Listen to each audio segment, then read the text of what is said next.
My dear students, जो लोग MA final political science के विद्यार्थी हैं उनका छठवां paper Indian government and politics पर है। मैंने पिछले कुछ वीडियो आप लोगों को सिलेबस से संबंधित अपलोड किए थे। उम्मीद है आप लोगों ने उनको देख लिया होगा।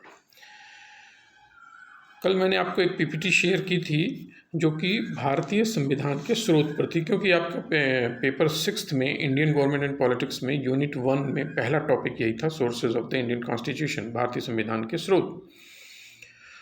तो इससे संबंधित मैंने एक पीपीटी आपसे शेयर की थी। मैं आज आप लोगों से इस वीडियो के माध्यम से कुछ पॉइंट्स शेयर करना चाहता हूँ। भारतीय संविधान के बारे में आप सभी ने बीए में भी पढ़ा होगा, और इस संविधान के बारे में ये कहा जाता है कि इसमें बहुत सारे जो फीचर्स हैं वो जो इसके अंदर प्रावधान रखे गए हैं संविधान में, उनको दूसरे संविधानों से बारो किया गया है, उनसे उधार लिया गया है या उनकी नकल की गई है। तो पहला पॉइंट आपको जो ध्यान में रखना है दिमाग में, कि जब संविधान हमारा लिखा जा रहा था और 1950 में यदि आप संविधान लिख रहे हों तो आपके सामने दुनिया के और भी संविधान हैं, क्योंकि खुद डॉक्टर अंबेडकर साहब ने कहा था कि जब संविधान सभा में डॉक्टर अंबेडकर साहब ने कहा कि आज जिस वक्त हम भारत का संविधान लिख रहे हैं तो ऐसे बहुत सारे संविधान दुनिया में हैं कि जो लिखित में मौजूद हो गए हैं और 100 साल से ऊपर हो गए हैं, जबकि कोई पहला लिखित संविधान दुनिया में मौजूद हुआ हो। तो जब हम खुद का संविधान बना रहे हों तो ऐसा हो नहीं सकता कि हम उन संविधानों को पलट कर नहीं देखें। हाँ, हम एक एडवांटेज की पोजीशन में हैं। डॉक्टर अंबेडकर साहब ने कहा कि हमें एक फ़ायदा ये है कि आज के दिवस में जब हम बना रहे हैं 1950 के आसपास, तो उन संविधानों में यदि कोई गलती रह गई हो तो उन गलतियों को हम दूर कर सकते हैं और अपने देश की परिस्थितियों के अनुसार, आवश्यकताओं के अनुसार उन संविधान के प्रावधानों को यहाँ पर मोड़ सकते हैं और फिर उसके बाद उनको स्वीकार कर सकते हैं। तो इसलिए भारतीय संविधान में कुछ फीचर्स जो हैं वो दूसरे संविधानों से लिए गए हैं। तो कई इसके जो क्रिटिक्स हैं वो इसको भारतीय संविधान के लिए वो कहते हैं कि ये एक बारोड कॉन्स्टिट्यूशन है, एक उधार लिया हुआ संविधान है। लेकिन वो जो क्रिटिक्स जो हैं, इनके जो आलोचक हैं, यदि वो बारोड कहकर संविधान का मूल्य घटाना चाहते हैं तो आप सभी स्टूडेंट्स के दिमाग में एक बात ध्यान में रखनी चाहिए कि यदि यह बारोड है संविधान तो भी, या यह एक पैचवर्क है, यदि हमने इधर उधर से जोड़कर इसको जोड़ के बनाया है, तो भी हमको ये कहना पड़ेगा, जब हम संविधान का गहन अध्ययन करते हैं तो हम ये पाते हैं कि it is a beautiful patchwork. ये बहुत ही सुंदर पैचवर्क है। और दूसरी चीज़ कि जो भी इसके आलोचक थे और उन्होंने कहा था कि इसमें जो संविधान में प्रावधान लिए गए हैं वो बाहर से लिए गए हैं और वो भारतीय मिट्टी के अंदर ये पौधा नहीं पनपेगा।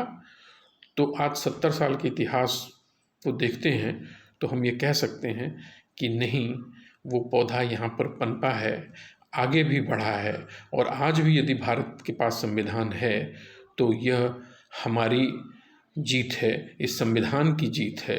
क्योंकि हम अपने अड़ोस पड़ोस में भी संविधान को देखते हैं, चाहे वो बर्मा में हो या पाकिस्तान में, उन्होंने भी संविधान लिखा था और वो चलाने में नाकामयाब रहे हैं। तो भारत के अंदर आज भी यदि संविधान जीवित है तो इसका मतलब कि हमारे जो संविधान निर्माता थे उन्होंने बहुत सोच समझ कर इन प्रावधानों को संविधान में शामिल किया था। हम जब पढ़ते हैं सोर्सेज तो हमको ये ज़रूर पढ़ना पड़ता है कि हमारे फ्रेमर्स जो थे, संविधान सभा में जो लोग मौजूद थे जिन्होंने संविधान का निर्माण किया था, वो लोग क्यों उन स्रोतों की ओर देख रहे थे और उन संविधान के इन प्रावधानों को जिनको उन्होंने दूसरे संविधानों से लिया था उसमें उन्होंने क्या परिवर्तन किया। ये पॉलिटिकल साइंस के एमए फाइनल के स्टूडेंट्स के पास ज्ञान होना जरूरी है। और भारतीय संविधान जो है ये एक तरीके का मोर और लेस इसको कह सकते हैं, इट्स लार्जली डेरिवेटिव मतलब यौगिक है। इसमें कुछ चीज़ें इधर उधर से जोड़कर बनाई गई हैं। लेकिन एक चीज़ का ध्यान रखिएगा कि हमारे संविधान निर्माताओं ने यदि कोई भी प्रावधान दूसरे संविधान से लिया तो इसका यह अर्थ नहीं था कि हमारे संविधान निर्माताओं के पास विकल्प नहीं था। उनके पास विकल्प था और उन्होंने उन प्रावधानों का पहले अध्ययन किया और फिर उसमें जो मौजूद गलतियां हैं उनको भी पढ़ा और फिर उन्होंने भारतीय परिस्थितियों के अनुसार उन प्रावधानों में बदलाव किए और उन बदलावों के साथ उन्होंने भारतीय संविधान में उन प्रावधानों को सम्मिलित किया। तो जब हम बदलाव कर रहे होते हैं किसी प्रावधान में और जब हम उनको बदलाव कर रहे होते हैं तो वो हमारे संविधान निर्माताओं की स्किल थी, ये उनकी कार्यकुशलता थी, ये उनकी दक्षता थी कि उन्होंने, वो इतने विद्वान थे, वो इतने समझदार थे कि उन्होंने उसके हर पहलू पर विचार किया और उसके बाद अपने कौशल से उन्होंने उस प्रावधान में परिवर्तन किया है और फिर उन्होंने उन प्रावधानों का चयन किया और उसके अंदर परिवर्तन करके अपनी सृजनात्मक क्षमता का परिचय दिया और अपनी मूल स्वरूप का परिचय दिया कि वो संविधान का मौलिक स्वरूप किस प्रकार से मौजूद होगा। उसकी सफलता असफलता दोनों इस बात पर निर्भर करती थी कि आगे उन प्रावधानों को कैसे लगाया जाएगा।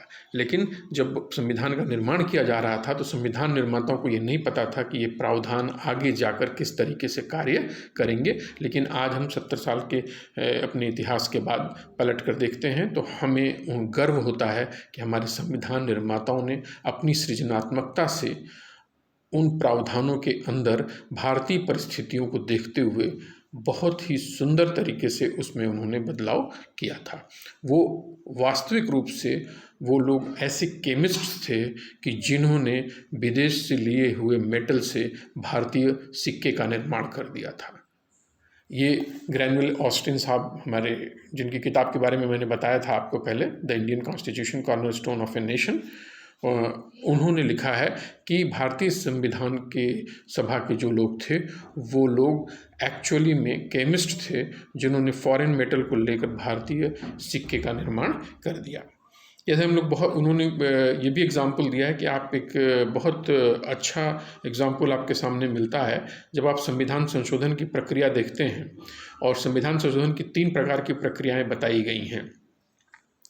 तो उन्होंने, संविधान निर्माताओं ने उन संविधान संशोधन की तीनों प्रक्रिया को शामिल किया। उन्होंने कॉन्स्टिट्यूशन को लचीला भी बनाया और उससे साथ ही साथ उसी समय लचीला भी बनाते हैं और साथ ही साथ कठोर भी बनाते हैं ताकि राज्यों के अधिकारों की रक्षा की जा सके।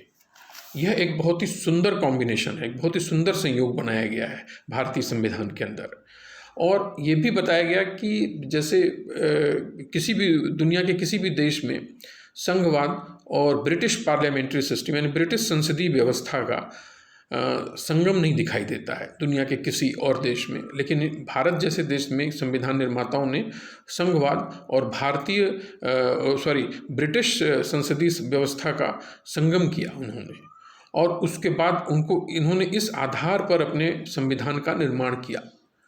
तो उन्होंने किस तरीके से संसद का निर्माण किया और संसद को क्या ताकत देनी चाहिए और राज्यों को क्या ताकत देनी चाहिए संविधान के अंदर, उन्होंने उसका बहुत ही अच्छा संयोग बैठाया है।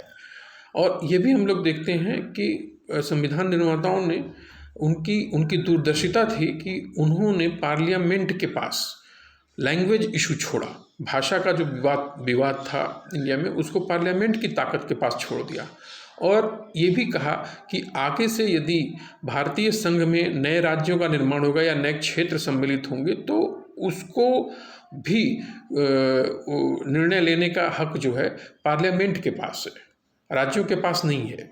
तो इससे आपको ये पता चलता कि ये उनकी दूरदर्शिता थी कि किस तरीके से वो भारतीय संघ का निर्माण कर रहे थे। ये भी आप पाते हैं कि जब उस समय देशी रियासतें थी, भारत के अंदर एक बहुत सारी देशी रियासतें थी। आप पढ़ते हैं 550-600 के करीब देशी रियासतें थीं स्वतंत्रता के समय, और उन देशी रियासतों का एक समग्रीकरण किया गया, उनको जोड़ा गया हिंदुस्तान बनाते वक्त।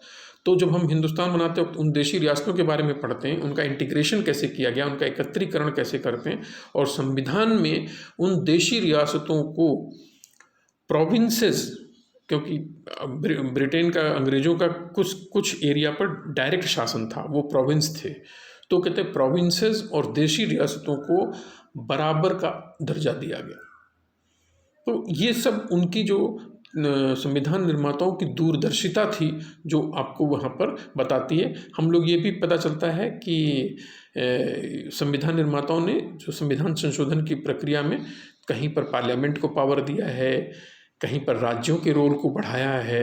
ये सारी चीज़ें आपको जब आप इसको पढ़ते हैं तो ये बहुत ही खूबसूरत तरीके से उन्होंने उसको पैचवर्क को डिज़ाइन किया है। इसलिए भारत का संविधान एक बहुत ही महत्वपूर्ण डॉक्यूमेंट हो जाता है। और कई सारे दूसरे देशों के बारे में जब पता चलता है, जैसे ऑस्ट्रेलिया है या नाइजीरिया का कॉन्स्टिट्यूशन है ऑस्ट्रेलिया में, तो वहाँ पर आप पाएंगे कि वहाँ पर नए राज्यों के निर्माण में बहुत बाधाएं आती हैं, क्योंकि वहाँ का संविधान जो है वो कठोर बन गया है। तो ये सब कुछ क्रिएटिविटी है जिसके लिए जो सृजनात्मकता है भारतीय संविधान निर्माताओं की, वो हमको यहाँ पर पता चलती।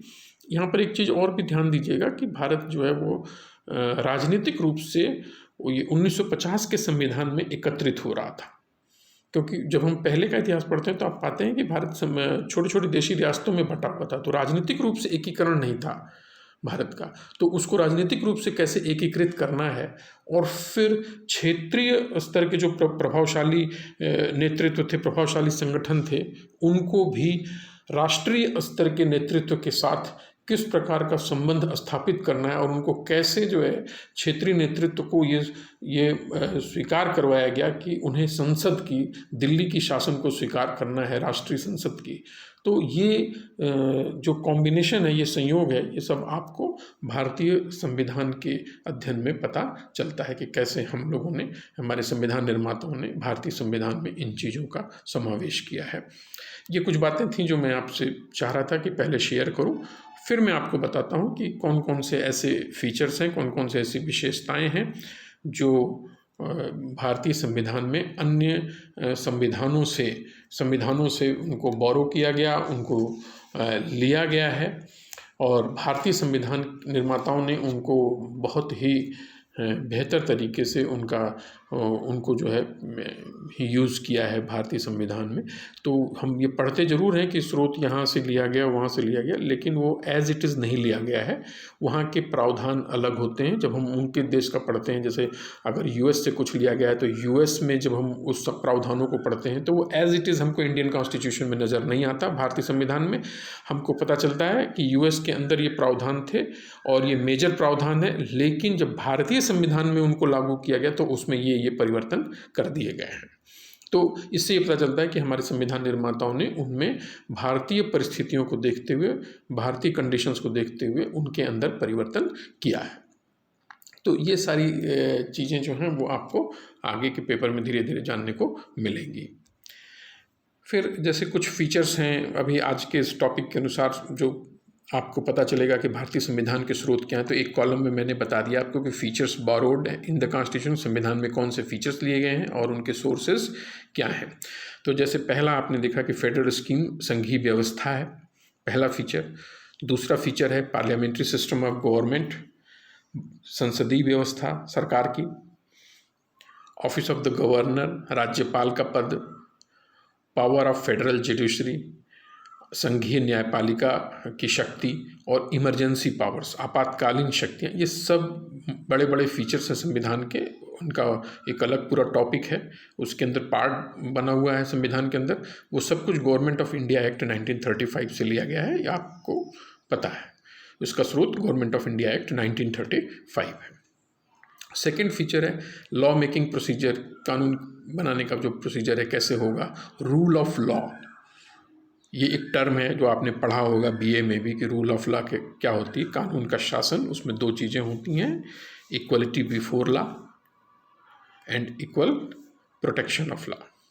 तो ये जो कानून का समान संरक्षण और कानून के समक्ष समानता, ये दोनों मिलकर रूल ऑफ लॉ का स्थापना करती हैं। तो rule of law, single citizenship, एकल नागरिकता है भारत में, पार्लियामेंट्री सिस्टम ऑफ गवर्नमेंट और सरकार की संसदीय व्यवस्था, ये कहाँ से ली? कॉन्स्टिट्यूशन ऑफ यूके से, इंग्लैंड से, ब्रिटिश पॉलिटिकल सिस्टम से लिया है आपने। तीसरा पॉइंट आप पढ़ेंगे फेडरलिज्म, संघवाद, जिसमें केंद्र का एक सरकार है, राज्य की एक सरकार है, तो ये फेडरलिज्म।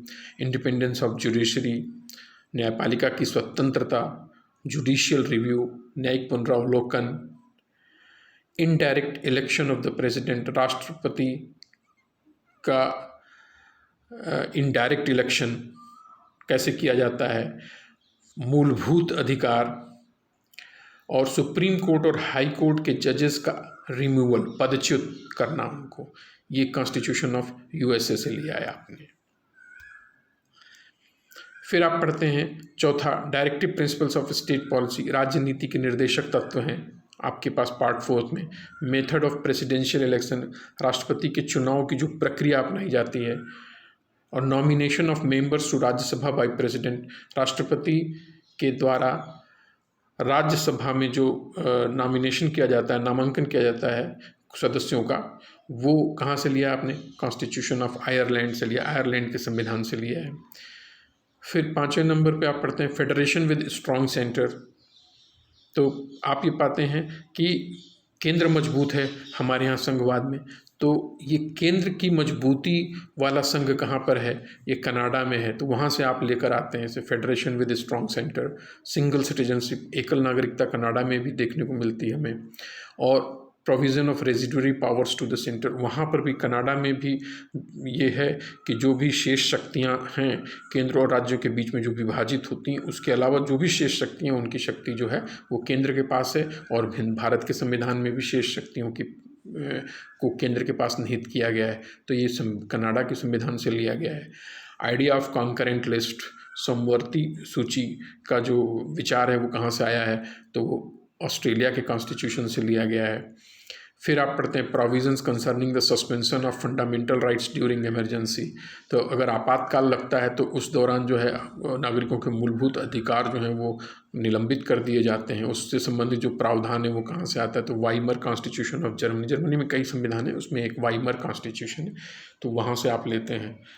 इसी तरीके से आप पढ़ते हैं the principle of procedure established by the law on which the supreme court function, supreme court के जो काम करने का तरीका है वो प्रिंसिपल ऑफ प्रोसीजर है। सुप्रीम कोर्ट प्रक्रिया को देखता है कि वो प्रक्रिया अपनाएगी कि नहीं, उस सिद्धांत को, और कानून के द्वारा वो सिद्धांत स्थापित किया गया है जिस पर सुप्रीम कोर्ट कार्य करेगा। तो ये कहाँ से आया है? तो ये कॉन्स्टिट्यूशन ऑफ जापान से।